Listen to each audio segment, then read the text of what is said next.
नमस्कार, छत्तीसगढ़ फर्स्ट में आप सभी का स्वागत है। मैं कंचन कोसले। आज की टॉप 10 न्यूज़। पीएम मोदी का तृणमूल कांग्रेस को जवाब, बोले दीदी वाराणसी आपको बाहरी नहीं कहेगा। नरेंद्र मोदी ने कहा, दीदी बाहरी लोगों की बात कर रही है, हम सभी भारत माता की संतान हैं, कोई भी भारतीय यहाँ बाहरी नहीं है। जब 2 मई के बाद बीजेपी की सरकार बनेगी तो बंगाल का भूमिपुत्र मुख्यमंत्री बनेगा। बंगाल में चुनाव जीतने के लिए बीजेपी सांप्रदायिक संघर्ष पैदा कर रही ममता ने कहा, मैं एक हिंदू हूँ जो हर दिन घर से निकलने से पहले चंडी मंत्र का जाप करती है, लेकिन मैं हर धर्म का सम्मान देने की अपनी परंपरा में विश्वास रखती हूँ। कांग्रेस नेताओं ने उद्धव ठाकरे से मुलाकात कर न्यूनतम साझा कार्यक्रम की समीक्षा की मांग की। कांग्रेस नेताओं ने मुख्यमंत्री से राज्य में राजनीतिक हालात और कोविड-19 से निपटने के लिए किए जा रहे प्रबंधों पर भी चर्चा की। येदियुरप्पा के मुख्यमंत्री पद से इस्तीफा देने का सवाल ही नहीं, कर्नाटक मंत्री ईश्वरप्पा।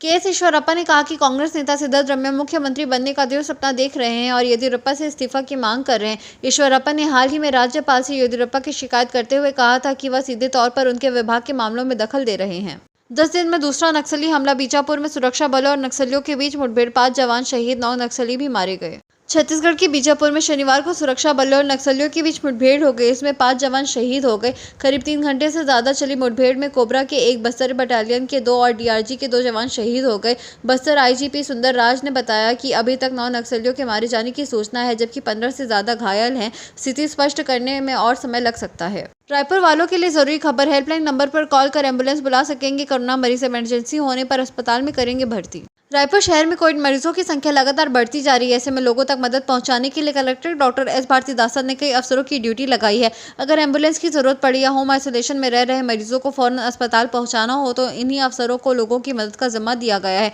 शनिवार को प्रशासन ने आम लोगों के लिए इनके नंबर जारी किए हैं। इन पर कॉल करके लोग जरूरी सलाह या मदद ले पाएंगे। राजनांदगांव में कोरोना की चेन तोड़ने, शहर में 4 अप्रैल से आगामी आदेश तक लॉकडाउन। संक्रमण को देखते हुए कलेक्टर टी.के. वर्मा ने व्यापारियों और जनप्रतिनिधियों की ली बैठक।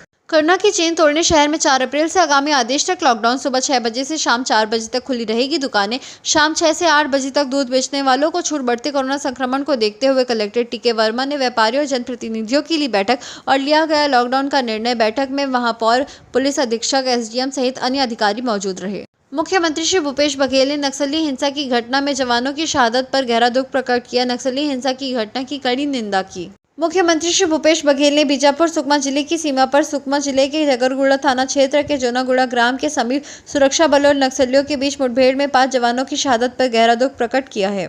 एस्ट्राजेनेका की वैक्सीन लेने के बाद ब्रिटेन में ब्लड क्लॉट के 30 मामले, 7 की मौत। ब्रिटेन के मेडिकल रेगुलेटर ने शनिवार को कहा कि वैक्सीन लेने के बाद जिन 30 लोगों में खून का थक्का पाया गया है उनमें से 7 की मौत हो गई है। अभी तक वैक्सीन से खून का थक्का का सीधा संबंध नहीं पाया गया है। आदित्य नारायण और उनकी पत्नी श्वेता अग्रवाल की कोविड-19 की टेस्ट की रिपोर्ट पॉजिटिव। रणबीर कपूर, कार्तिक आर्यन, मनोज बाजपेयी, आमिर खान, आर माधवन के बाद शनिवार को आदित्य नारायण और उनकी पत्नी श्वेता अग्रवाल की कोरोना वायरस की टेस्ट रिपोर्ट पॉजिटिव आई है। उन्होंने अपने फेसबुक पर पोस्ट कर खुद इस बात की जानकारी दी है। आईपीएल 2021, मुंबई में कोरोना के केस बढ़ रहे, हैदराबाद को बैकअप वेन्यू के तौर पर तैयार किया जा रहा। आईपीएल भी कोरोना से अछूता नहीं रहा। अब तक टीमों में सदस्य पॉजिटिव पाए गए हैं। ऐसे में मैच वेन्यू में बदलाव हो सकते हैं। मुंबई में लगातार केसेस में बढ़ोतरी हो रही है।